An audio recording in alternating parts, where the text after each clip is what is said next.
오늘 말씀 중심의 삶, 우리의 말씀의 중심의 삶, 여러분 우리의 믿음의 삶 가운데 우리가 하나님을 믿고 또 예수님의 그 구속의 은혜, 그 구원의 은혜를 우리가 그 은혜 가운데 살아가는 저와 여러분들의 믿음의 삶은 말씀 중심의 삶입니다. 말씀을 떠나서는 우리가 삶을 온전히 살아갈 수가 없는 것이죠. 우리에게는 이 말씀이 너무나도 중요한 것이고 말씀이 없으면 안 되는 것입니다. 여러분 날마다 말씀 안에 살고 계십니까? 말씀 안에 살고 계십니까? 예, 우리 성도님들은 솔직하셔가지고 아니면 아니다고 대답을 안 하세요. 예. 우리 성도님들 말씀 중심 안에 사시길 주의 이름으로 축원합니다. 네, 아멘. 오늘 예수님 믿는 한 사람이 있었습니다. 그분이 어디 여행을 좀 가게 됐어요. 기차를 탔는데 기차 이 좌석이 이렇게 마주 보는 그런 좌석이 있잖아요. 기차를 타고 가다가 이제 기차를 탁 탔으니까 이제 그 앞으로 여행 일정을 해서 기도하고 이제 출발하겠다. 기도를 했습니다. 하나님 앞으로 모든 여정을 하나님 지켜주시옵소서. 기도하고 눈을 딱 떴는데 맞은편에 앉은 분도 기도를 하시는 거예요. 맞은편에 앉은 분도 기도를 하시는 거예요. 그럼 누구예요? 예수님 믿는 사람인 거죠. 여러분 우리가 미국 땅에 살면서 여기 한국 사람들 이렇게 만나기 쉽지 않은데 가끔 어디 다니다가 한국 사람들 이렇게 만나면 반갑잖아요. 한국 사람 만나면 반가운데 그분이 예수님 믿으면 더 반가워요. 그렇죠? 우리는 주님 안에 한 형제 자매이기 때문에 예수님 믿는다고 하면 뭔가 이렇게 마음이 좀 더 이렇게 오픈이 되고 더 좀 끌리는 게 있잖아요. 이분도 이제 여행을 가다 보니까 너무 반가운 거예요. 기도를 하니까. 그분이 기도가 다 끝나고서 이제 묻는 거죠. 저기 교회 나가세요?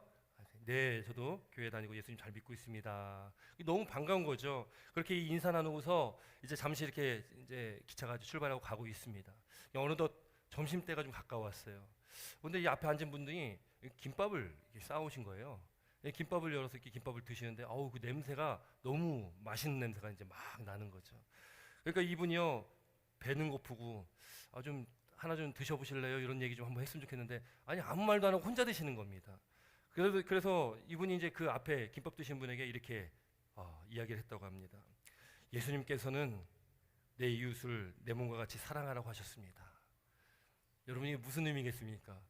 김밥 하나만 주세요. 김밥 하나만 주세요. 그랬더니 그 맞은편에 앉은 분도 이렇게 대답했다고요. 하나님께서는 내 이웃의 소유를 탐내지 말라고 하셨습니다. 여러분 안 준다는 거죠? 우리가 말씀 안에 살아가야 되는데 또 말씀 적용도 좀 잘 해야 될 필요도 있는 거죠. 우리 삶 가운데 말씀은 그 영원하신 하나님 말씀은 우리 삶 가운데 우리 삶의 가장 핵심적인 가치가 되어야 되는 것입니다. 여러분 건강하신 분들이 정상적으로 우리가 건강하신 분들은 식욕이 좋잖아요.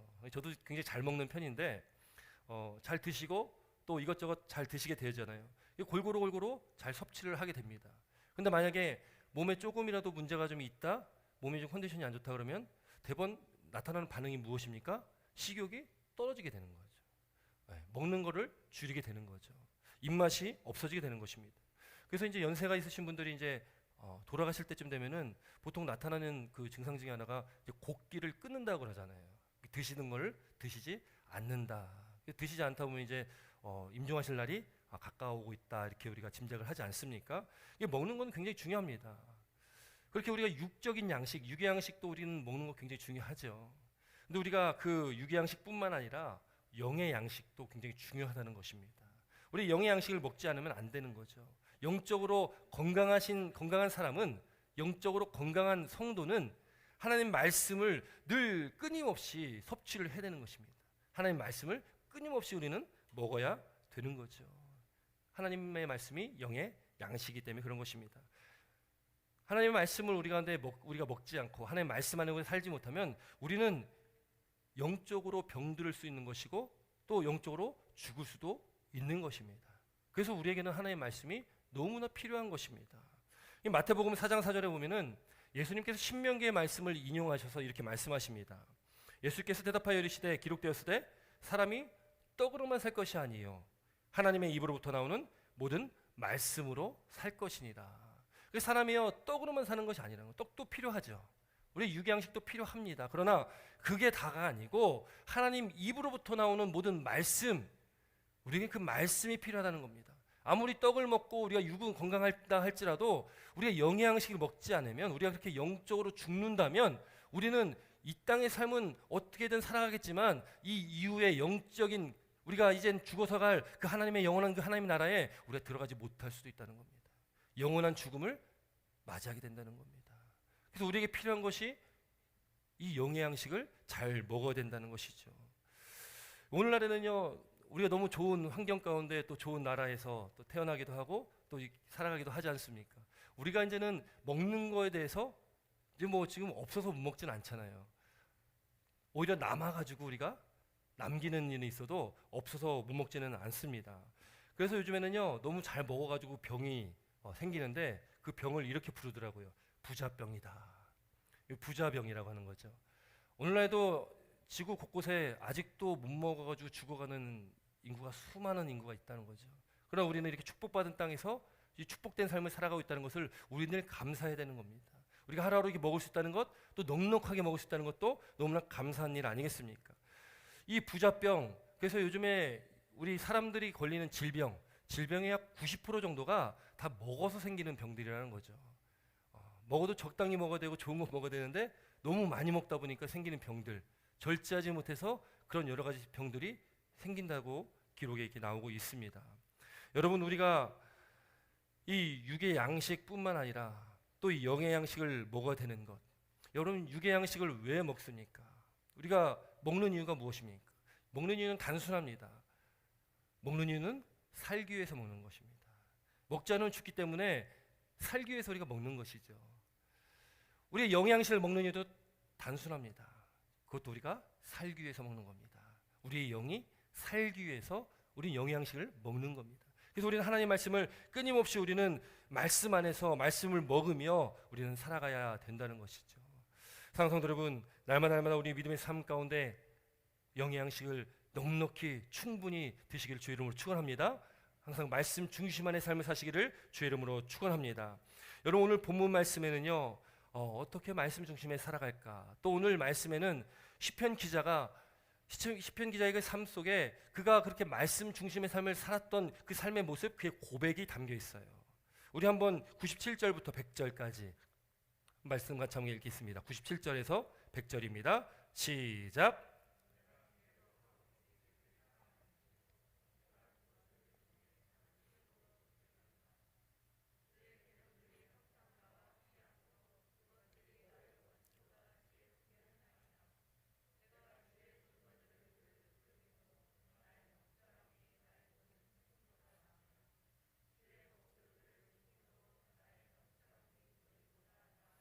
아멘.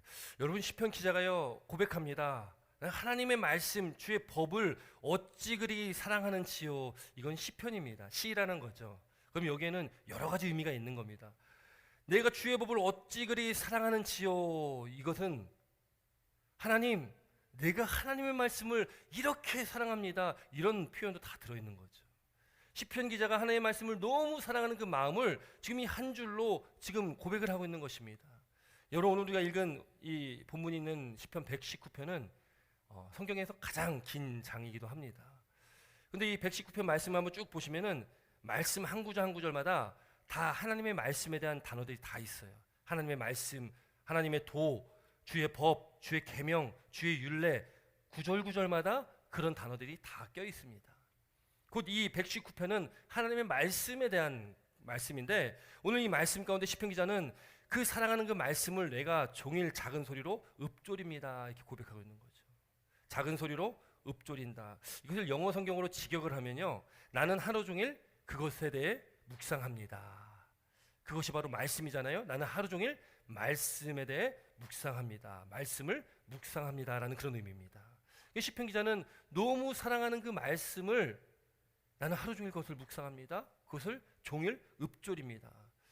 여러분, 우리의 삶과 너무나 괴리감을 느끼는 그런 삶입니까? 여러분, 우리가 이 시편 기자처럼 우리 고백이 이 고백이 되길 주의 이름으로 축원합니다. 싫습니까? 우리 모든 성도님들이 이 고백이 나의 고백이 되길 주의 이름으로 축원합니다. 내가 주의 법을 어찌 그리 사랑하는지요, 내가 그것을 종일 작은 소리로 읊조리나이다. 우리가 하나님의 말씀을 사랑하는 거죠. 하나님의 말씀을 사랑하며 그 말씀을 늘 묵상하며 나가는 것. 여러분이 묵상이라는 단어는요, 히브리어로 이 두 가지의 단어를 성경에서는 사용합니다. 하나는 하가라는 단어를 쓰고 하나는 시하라는 단어를 씁니다. 이 하가라는 단어는 곰곰이 생각하다 이런 의미를 가지고 있어요. 생각하고 또 신음하다 이런 소리. 그 비둘기가요, 아침에 이렇게 구구구구 하는 그런 소리도 있잖아요. 새소리들. 그런 소리의 의미를 이 하가라는 단어에 가지고 있고요. 이 시하라는 단어는 숙고하다, 암기하다, 생각하다 이런 단어를 가지고 있어요. 그러니까 이 사전적인 의미로 간단하게 말을 하면 진리에 대해서, 말씀에 대해서 반복적으로 깊이 생각하다. 이것이 묵상입니다. 그러니까 하나님의 말씀을 반복적으로 깊이 생각하는 것이죠. 근데 이 하가라는 단어를요, 이사야 선지자가 이사야 31장 4절에 이 하가라는 단어를 사용했어요. 거기 31장 4절 말씀 보면 이런 말씀이 그 말씀 중에 나옵니다. 사자가 먹이를 잡고 으르렁거리다. 사자가 먹이를 잡고 으르렁거리다. 이 으르렁거리다의 그 원어가 하가라는 말을 썼다는 거예요. 그러면은 왜 이 으르렁거리다라는 말을 하가라는 말을 썼을까? 이 사자가 어떤 힘없는 약한 동물에게 자신의 위용을 나타내기 위해서 막 으르렁거리는 게 아니라 지금 으르렁거리는 이유는 자기가 취한 그 동물, 그 음식, 먹이가 있기 때문에 즐거운 나머지, 너무나 기분이 좋은 나머지 으르렁거리는 그런 표현입니다. 너무 기쁨의 표현이라는 거죠. 그 으르렁거림을 하가라는 말을 썼다는 것입니다. 여러분 혹시 들어보셨을지 모르겠지만 그 유진 피터슨이라는 목사님이 계십니다. 이 메시지 성경이라고 해서 굉장히 유명한 부신이신데, 이 유진 피터슨 목사님은 이 목회자들의 선생이라고 불리기도 합니다. 유진 피터슨 목사님이 자신의 경험 가운데 이 묵상에 대해서 이게 해설을 해놓은 게 있어서 제가 잠시 소개드립니다. 이 목사님이요, 하루는 강아지와 함께 산책을 했어요. 강아지와 함께 산책을 하는데 길 가다 보니까 한 사슴이 맹수의 습격을 받아가지고 그런지 죽어 있는 거예요. 그래서 이 강아지가요, 그 사슴 뼈를 어떻게 해가지고 뜯어서 입에 물고서 집으로 돌아왔습니다. 그러더니 강아지를 잘 보니까 강아지가 그 뼈를 가지고 어디 한 구석에 들어가더니 그 뼈를 막 씹고 막 살코기도 띄워 먹고 막 하는 거예요. 그리고는 그 뼈를 어딘가 숨겨놓더니요, 그 다음날 그걸 또 꺼내가지고 또 막 그걸 씹어 먹는 걸 또 보게 된 거죠. 그러면서 이 강아지가요, 그 뼈를 막 뜯으면서 막 끙끙대는 그런 신음소리를 낸 겁니다. 그때에 이 유진 피터스 목사님이 아하, 묵상이 저게 묵상이구나, 하가라는 의미가 저거구나. 이 강아지가 그 뼈를 발견하고 그 뼈를 씹으면서 먹으면서 그 강아지가 그 기쁨의 즐거움의 소리를 신음하듯이 소리를 내는데, 그것이 묵상이구나를 깨달았다는 거죠. 이 묵상은요, 주의 말씀을 우리가 곱씹을 때에, 주의 말씀을 우리가 늘 묵상하며 늘 밤낮으로 우리가 그것을 읊조릴 때에 그 말씀에 대해 우리가 감격이 있는 것이고 그 말씀에 대해 기쁨이 넘치는 거죠. 감사가 넘치는 겁니다. 마치 신음소리 하듯이 말씀에 대해서 놀라는 거죠. 우리가 갑작스럽게 뭐 기쁜 일이나 좋은 일이 생기면 놀라면 어떡합니까? 와, 막 난리가 나잖아요. 이 말씀을 우리가 볼 때도 그런 표현들이 있는 거죠. 감격이 있는 거죠. 별로 호응은 안 하시는 것 같습니다만, 그런 우리가 말씀을 바라볼 때 그렇게 우리가 말씀을 묵상하는 것입니다. 말씀에 대해서 우리가 이 시편 기자처럼 그렇게 말씀을 사랑하는 거죠. 내가 하나님 말씀을 이렇게 사랑합니다. 내가 이렇게 하나님을 사랑합니다. 그런 고백입니다. 그런 믿음이, 그런 고백이 오늘 본문에 배어 있는 거죠. 시편 1편에 보면요, 복 있는 사람에 대해서 말씀이 나옵니다. 복 있는 사람은 어떤 사람이 나옵니까? 복 있는 자는 악인의 꾀를 따르지 아니하고 오만한 자의 자리에 앉지 아니하는 자입니다. 또 하나 2절에 나오는 게 무엇입니까? 복 있는 자는 어떠한 자냐? 오직 여호와의 율법을 즐거워하며 그 율법을 주야로 묵상하는 자로다. 그러니까 복 있는 자는 다른 사람이 아닙니다. 이 복은 세상의 복을 말하는 게 아니에요. 복 있는 자는 뭐냐? 주의 말씀을 즐거워하는 자라는 거죠. 주야로 그 말씀을 묵상하는 자가 복 있는 자라는 것입니다. 여러분, 우리가 말씀의 복, 말씀에 나타나는 복을, 그 복이 어떠한 것을 말씀하고 있는지를 분명하게 깨달아야 된다는 겁니다. 그 복은 하나님, 내 복 받아서 돈도 좀 잘 벌고 건강하게 해주십시오. 물론 하나님께서 우리 삶을 책임져 주시고 우리 삶을 하나님께서 채워주시고 함께 할 줄 믿습니다. 그러나 진정으로 말씀하고 있는 이 말씀의 복은 하나님을 아는 것이 복인 것이고 하나님과 함께 살아가는 것이 복인 것이고 하나님의 말씀과 함께 살아가는 것이 그 진정한 복이라고 우리에게 말씀해주고 있는 것이죠. 이 묵상한다는 것은요, 하나님과의 관계를 말합니다. 하나님과의 관계가 잘 되고 있냐, 잘 되고 있지 않냐, 우리가 우리 일상의 삶 속에 말씀 안에서 살고 있냐, 살고 있지 않냐를 나타내고 있는 것이죠. 마치요, 젊은 남녀가 연애하지 않습니까?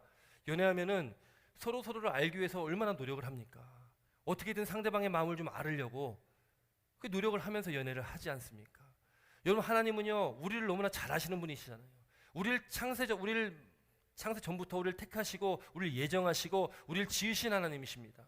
시편 139편에는 우리를 그렇게 잘하신 하나님에 대해서 말씀하고 있잖아요. 하나님은 내 내장을 지으시며 나를 모태에서 나를 만드셨다. 나의 형질이 이루어지기 전에, 내가 만들어지기 전에도 주께서는 주의 눈으로 나를 보고 계셨다. 이게 말씀하고 있는 거예요. 우리 앉고 일어섬을 보시고 우리 모든 생각을 밝게 하시고 나의 모든 길과 내 눕는 것을 살펴보시며 나의 모든 행위를 하시는 하나님. 하나님은 우리를 너무나 잘하신다고 말씀하고 있어요. 나보다도 날 더 잘하신다고 말씀하고 있습니다. 그런데 우리는 어떠냐? 저와 여러분들이 하나님을 대할 때 우리는 어떻게 하나님을 대하고 있는가? 우리는 하나님을 얼마나 알고 살아가고 있는가? 이 질문이 저와 여러분들에게 오늘 이 말씀 가운데 우리 이 질문을 생각해 봐야 되는 것입니다. 우리에게 주어진 이 하루하루의 삶을 살아갈 때에 우리가 얼마나 하나님을 더 알아가려고 노력했으며 얼마나 우리가 더 말씀 안에서 살아가려고 노력했는가를 우리는 되돌아봐야 되는 것이죠. 너무 많은 바쁜 일들 가운데 여러 가지 상황과 여건 가운데 하나님을 잊고 살아갈 때가 참 많지 않습니까? 하나님을 생각하지 못하고 하나님 말씀을 읊조리지 못하고 묵상하지 못하고 내 생각대로 내 뜻대로 그렇게 살아갈 때가 참 많지 않습니까? 여러분, 성경에서 말하는 악인의 길은 다른 길이 아닙니다. 성경에서 말하는 악인의 길은 주님을 떠나는 길입니다. 하나님을 떠나는 길, 하나님을 배반하는 길, 하나님과 함께하지 않는 길, 여호와를 인정하지 않는 그 길이 악인의 길입니다. 여러분, 그렇다면 우리가 지난 일주일 동안의 삶을 되돌아봤을 때에 우리의 삶이 얼마나 하나님의 말씀 가운데 서 계셨습니까? 얼마나 하나님의 말씀을 듣고 그 말씀대로 살아가려고 우리가 그렇게 노력했을까요? 우리는 하나님 앞에 이런 질문을 가지고 나아갈 때 하나님 앞에 바로 서기가 참 부끄러운 존재 아니겠습니까? 때때로 내 생각대로 내 뜻대로 내가 내 삶의 주인 되어서 살아갈 때가 참 많습니다. 바쁘고 이것저것 하다 보면 하나님 말씀을 읊조리는 건커녕 묵상하지도 못하고 하나님을 찾지도 못하고 살아갈 때가 참 우리 삶 가운데 많다는 것이죠. 그러나 오늘 우리가 이 말씀을 통해서 또 이 시편 기자의 이 말씀에 대한 그의 마음을 통해서 우리도 이 시편 기자와 같은 그 말씀에 대한 마음이 우리 가운데 있길 주의 이름으로 축원합니다. 그래서 하나님을 사랑하면 주의 말씀, 주의 법이 어찌 그리 사랑스러운지요. 그 믿음의 고백이 우리 가운데도 있어야 된다는 것입니다.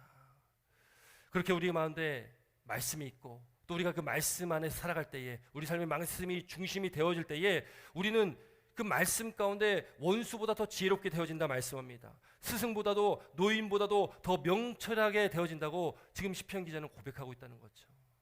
말씀이 우리와 함께 하신다는 것은 곧 성령께서 우리와 함께 하시는 것이고 또 말씀이신 예수님께서 우리와 함께 하시기 때문에 우리에게 삶의 지혜를 주시고 우리가 이 세상을 이길 수 있는 그 힘과 능력, 그 지혜를 우리에게 주신다고 고백하는 것입니다. 그렇게 우리가 말씀에 따라 사는 삶, 또 말씀에 그 중심을 두고 살아가는 삶은 어떠한 삶이 되어야 되겠습니까? 우리의 삶은 그 말씀에 또 순종하는 삶이 되어져야 된다는 것입니다. 우리 101절에서 104절까지 말씀 함께 읽겠습니다. 101절에서 104절입니다. 함께 읽겠습니다. 101절에서 104절 시작.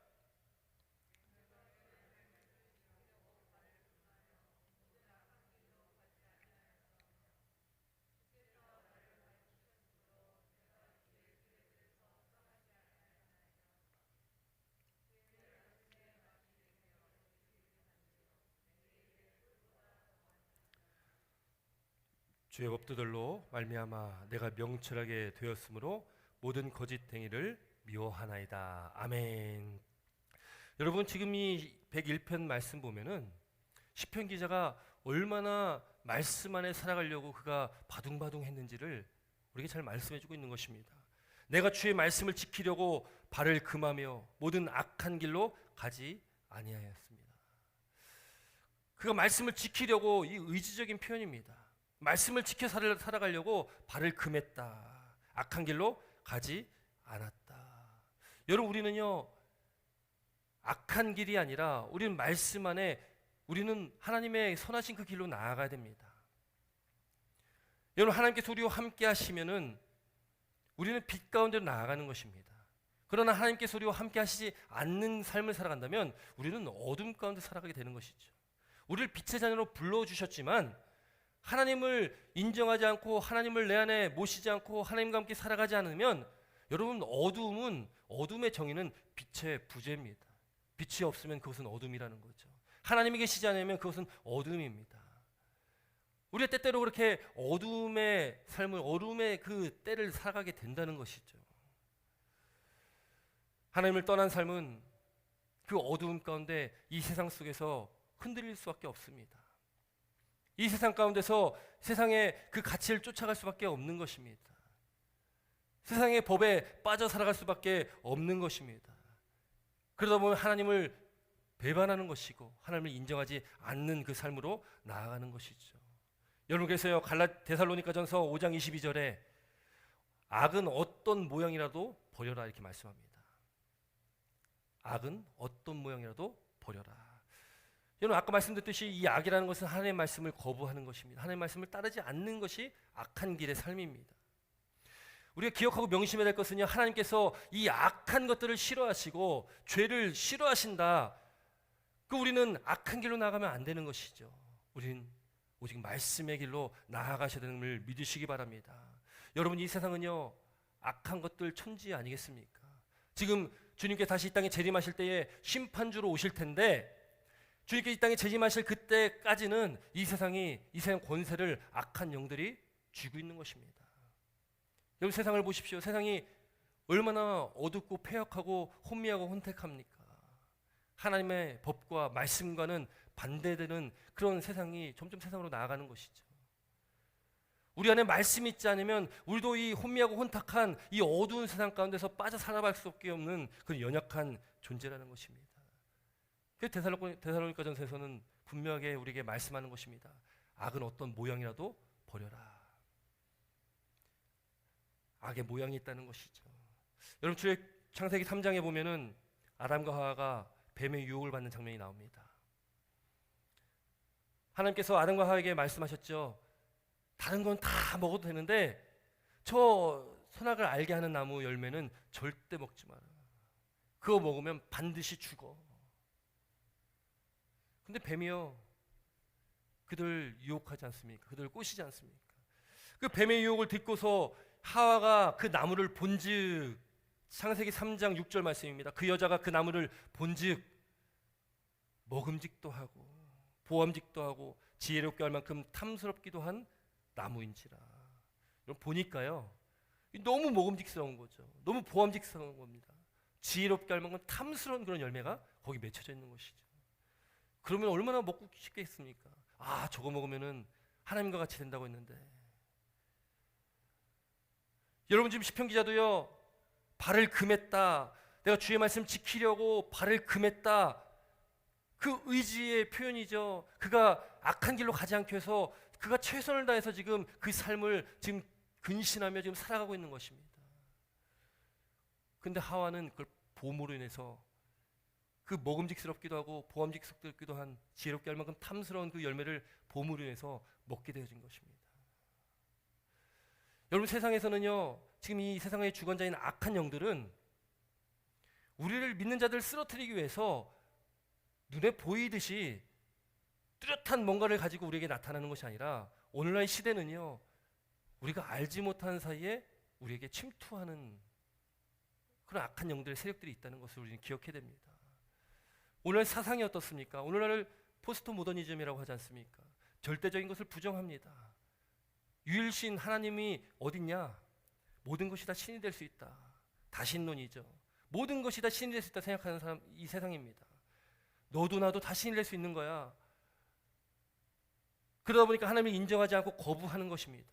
내가 하나님이 되어서 살아가려고 하는 거죠. 그래서 밥의 탑을 쌓고 아담과 하와처럼 하나님이 되고자 그런 유혹을 받고 선악을 알게 하는 과실을 열매를 따먹게 되는 것이 오늘날 시대입니다. 나도 모르는 사이에 이 세상의 가치들은 우리에게 스며들게 되어집니다. 우리가 발을 금하고 우리가 근신하고 깨어있지 않으면 언제 우리가 그 세상의 가치에 쓰러지고 넘어질지 모르는 그런 세상을 우리는 살아가고 있다는 것입니다. 그러므로 우리는 어떤 모양이라든지 악은 다 버리라는 것입니다. 보지도 말고 발을 금하라는 것입니다. 오직 하나님 말씀 안에서 살라는 것입니다.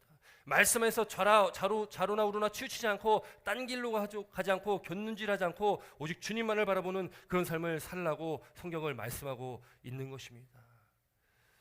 하나님께서는 확실한 길로 가라는 것이죠. 바로 말씀에 따라 살아가는 삶, 말씀의 중심 안에 살아가는 삶이 하나님께서 원하는 삶, 그 길이 생명의 삶이고 그 길이 구원의 삶이고 그 길이 우리가 살아가야 될 성도의 삶이라는 것을 믿으시기 바랍니다.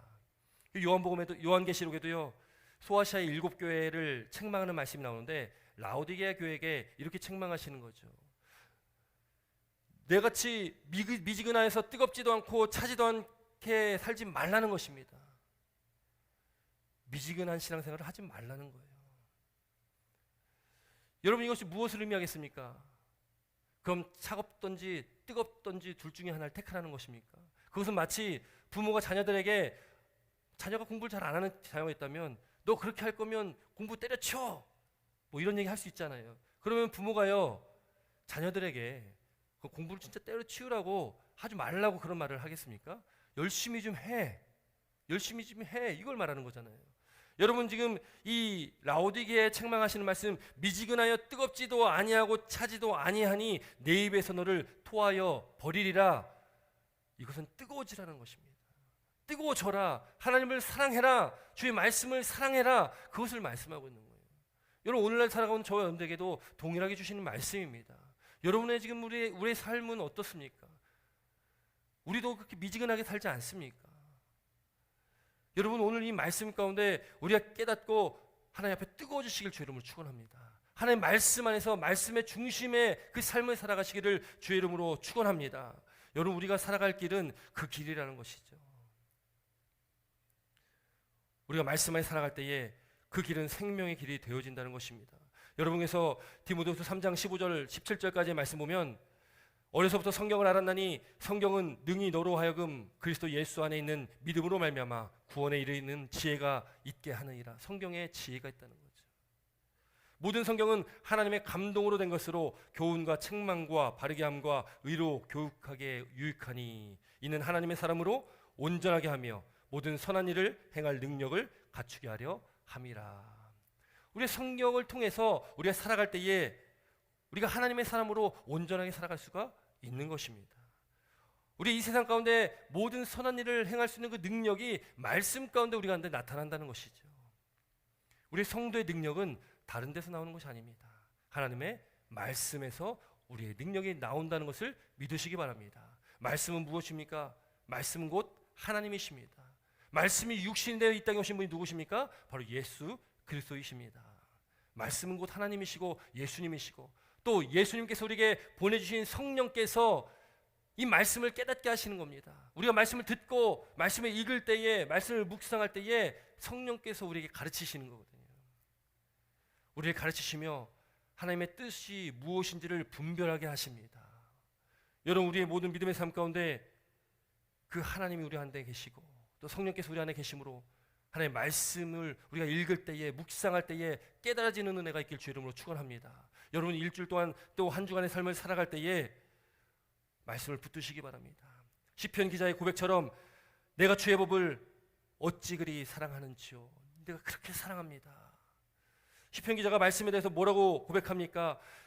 103절에 보면은 주의 말씀의 맛이 내게 그리 어찌 단지요 내 입에 꿀보다 더 다나이다. 말씀에 대해서요, 꿀보다 더 달다고 얘기하는 거예요. 여러분, 꿀보다 더 말씀을 느껴보셨습니까? 오늘날에는 맛있는 게 참 많죠.